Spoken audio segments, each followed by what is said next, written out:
Reactor online. Sensors online. Weapons online. All systems nominal.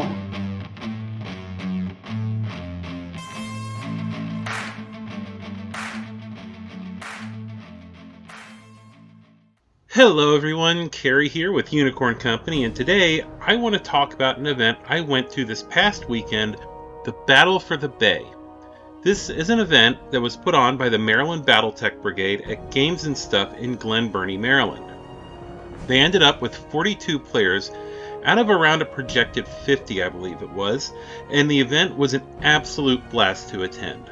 There was prize support from a number of people, including Terrain Foundry, Death Ray Designs, and 888STL.cc. Before I go telling you about all the terrain, prizes, and games, I want to set the scene for you. I first heard about this tournament a few months ago when I went up to play with the Maryland Battletech Brigade in an Alpha Strike scenario. Everyone had a good time, and I was told about this tournament, and I immediately had to sign up for it. Not only was I excited about the event itself, but they also sold me on the idea that you would have a Crab Shack food truck that you would have as an extra part of your army. I was sold. A few weeks ago, the store that would be holding it announced that the day we were running the event was also free RPG day, but assured the tournament organizers that everything would be fine, and it was. The fact that it was free RPG day made it kind of interesting though, as when I got there, there was a line going down the sidewalk of people there for the event. So I congregated with a few Battletech players who were smart enough to sit in shade watching the RPG people sit and stand in line in the sun, some of who had full sets of folding furniture, in the hot morning sun while we took cover, because as we know, one of the first things you learn in Battletech is always use cover. Anyway, when the store opened at 10, the free RPG people were being let in slowly through one door, and the Battletech people were all being told to go straight in. I thought the whole scene was pretty funny, as it is a lot like the scenes in movies where you have the line to get into a club and some people walk right in and are let in ahead of everyone else.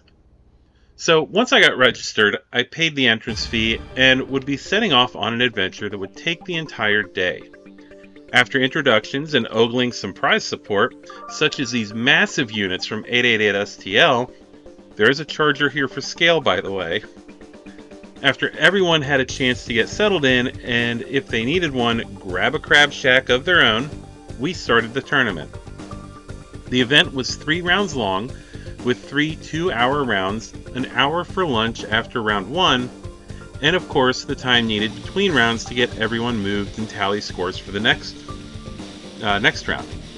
The event itself was a 350 plus 1 point for your Crab Shack event, and of course, I brought Unicorn Company to the tournament. I actually had a 349 point list, so even with my Crab Shack, I was at an even 350.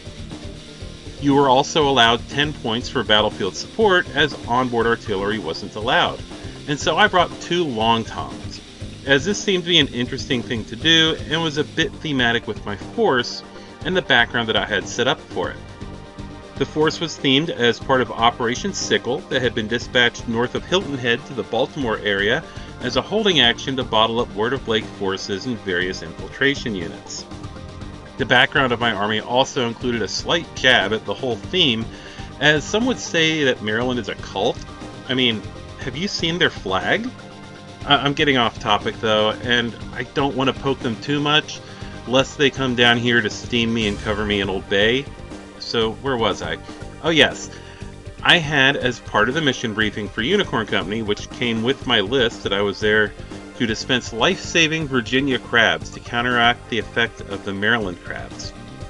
It was all in good fun though, as I absolutely loved the group up there. So, as far as the list for Unicorn Company, it was under the Mercenaries faction, and the Battle Mech contingent consisted of 2 lances. The first, a Cavalry Lance, which had a Black Hawk Prime at 41 points, a Black Hawk H at 45, a Black Hawk KU at 46, and a Charger 3KR at 41 points. The unit also had a Recon and Electronic Warfare Lance with a Dasher B for 24, a Dasher E for 18, an Ost Scout 9S for 24, and a Locust 5W2 for 24 points. The list also included an infantry platoon with 2 Inner Sphere Battle Armor Flamer squads, which would use the Dashers for a ride, as well as 2 heavy infantry squads who had integral transport with 2 heavy hover APCs. Of course, rounding it out was the Virginia Crab's Crab Shack. The Crab Shack and the 2 APCs were skill 5, while everything else was skill 4. My first game was against Lex, who was running a 21st Centauri Lancers list that had a Night Sky 4S, a Star Slayer 3C, a Guillotine 4L, a Thanatos 4S, a Charger 1A1, a Gargoyle C, a Javelin 10N, and a Gladiator 1R. He also had a squad of Laser Inner Sphere Battle Armor and an armor contingent of a Bulldog, a Patton, a Demolisher Mark II, and a Warrior H8. So, this was game 1 of the tournament, and I have to say it was probably one of the worst tables to play this scenario on, as this was the classic 5 objective point scenario, and you can see there are a couple of major sight lines that run the length of the table. And the way the table is set up, the center objective was the only one that was really being contested in any way by either of us, and it became something of a killing field, where we eventually ended up dogpiling one another, coming out even on objective points, and Lex winning by 1 bonus point, though I don't remember which bonus point it was. Game 2 was, by far, a much more interesting game, as it had one of the most unique scenarios I've ever played in my life. For this game, I played against Paul, who was running a Clan Snowraven Delta Garrison Galaxy unit. Paul had a smaller, more elite list, which had a Thor Prime, a Ryokan Prime, a Hellhound, a Grizzly, a Shadowhawk 2C, a Griffin 2C, a Jenner 2C, a Peregrine, and of course the Crab Shack, and all of his units, except the Crab Shack, were skill 3. We ended up on a rolling hills and woodlands map, which provided plenty of cover and movement options, and the scenario has 3 objectives set across the center line of the board. While this seems like a classic scenario, the interesting part is that each time a player gets a point off an objective, the objective moves 6 inches towards your opponent's home edge. This lent the game to being very fluid, as the lines that we were both attempting to control were constantly changing. Eventually, I did make the mistake of overextending myself trying to push the center objective into my opponent's home edge, and left my right flank exposed, allowing him to get enough bonus points to eke out a win once again. My final game was probably the one I had the most fun with, and there are a couple reasons for this. I played against Andrew, who was running a Federated Sons list. Andrew's list consisted of a demi-company of mechs with a TDR-9 Naeus, Thunderbolt, a Crusader 6T, a Legionnaire 2F, a Hellspawn 9F, a Locust 5M, and a Mongoose 76.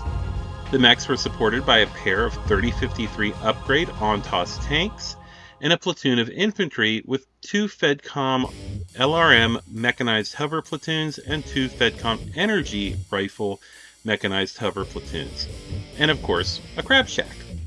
Our game was played on a map that I can only think to call Bikini Bottom, and I have to say it was the most interesting map I played on all day, as it consisted of a number of random objects, including 2 small plastic crabs and some packaging material that took me back to my younger days playing war games with whatever me and my friends could find to sub in as terrain. Now, the scenario is up on your screen. There was something that was clarified though before the game, which is that there would be a center objective, and the person who lost setup initiative would choose a corner for their objective 16 inches from that center objective. And the other player would set theirs up diagonally across the table, so they made a diagonal line across it. This game was the most fun I had all day. First of all, the table just gives a lighthearted feel to the game, and we of course were both in the lower half of the standings by now, so we had little to lose, and it was amazing. This game featured some sound tactical decisions. It featured long tom strikes on light mechs and infantry. It had crab shacks ramming crab shacks, and it also had the last bonk of the day. I will get to that later.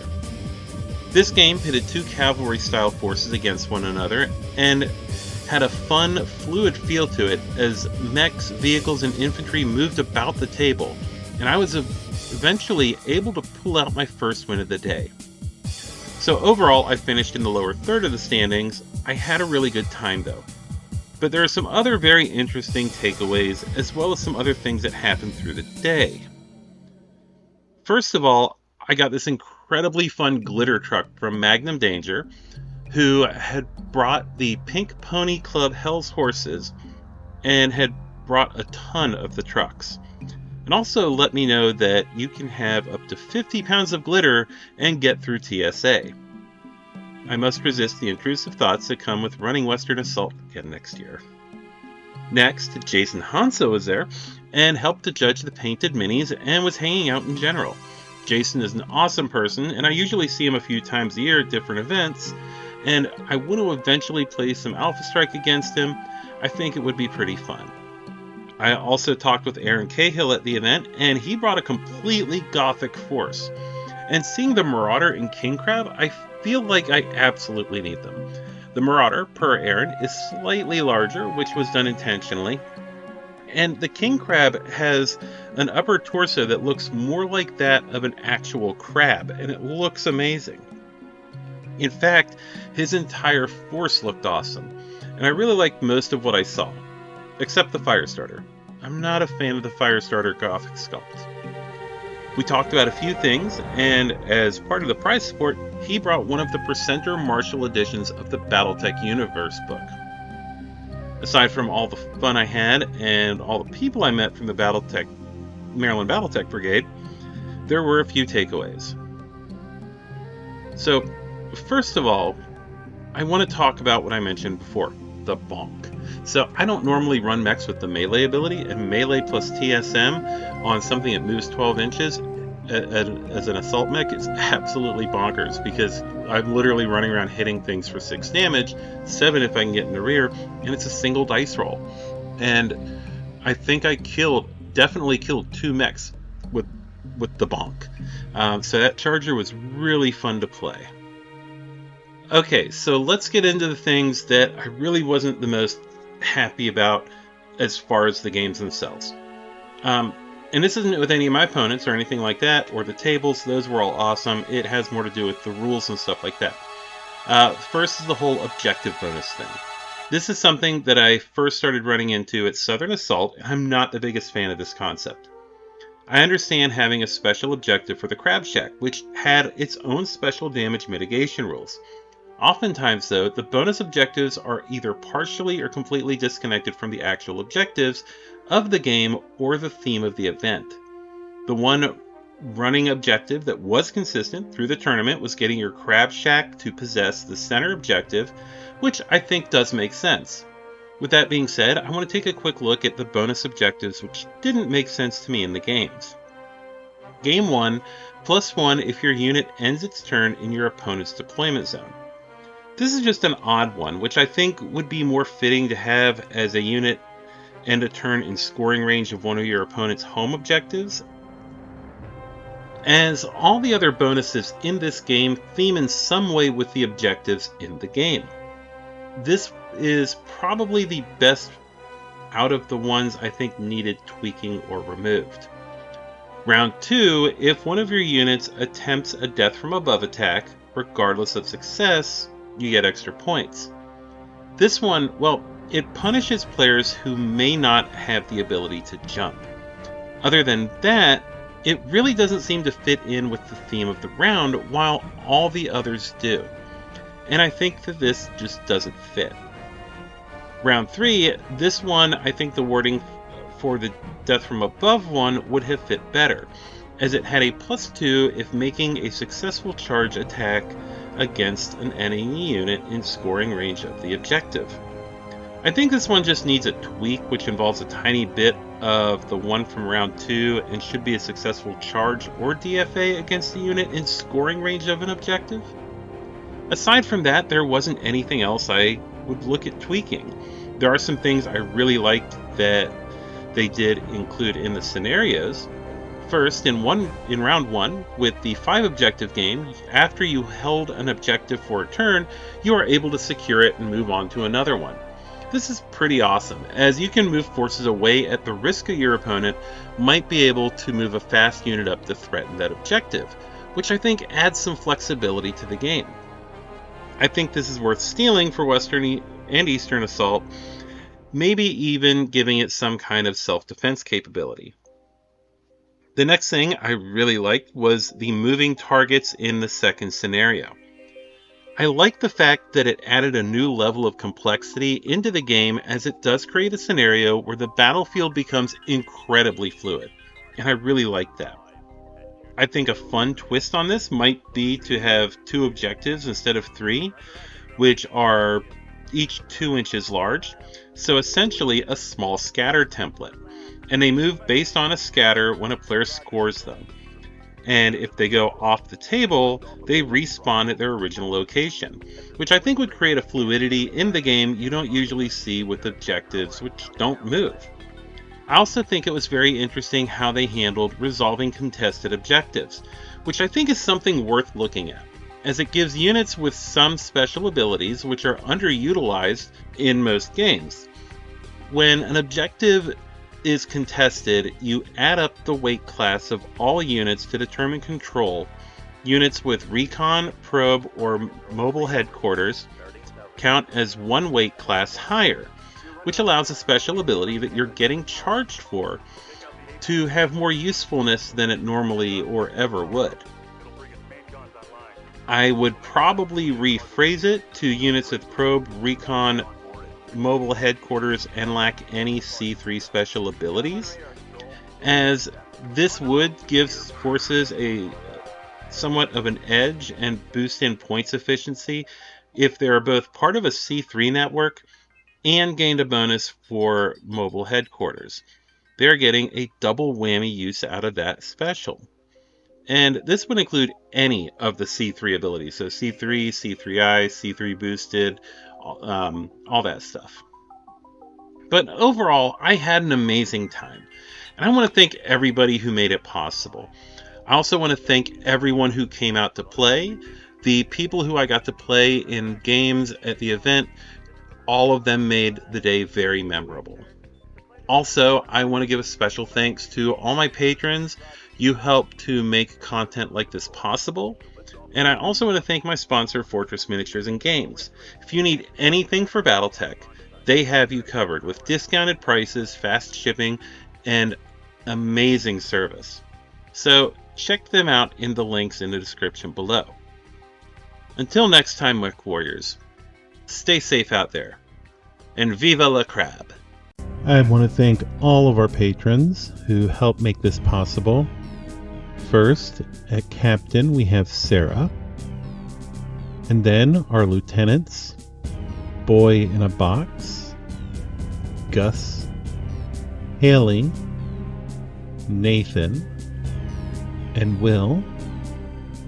And then our sergeants, BZ Archer, Faz, Steven, and finally our cadets, NB Kaiju, Housemaster Po Ding, Jamie, and Scott.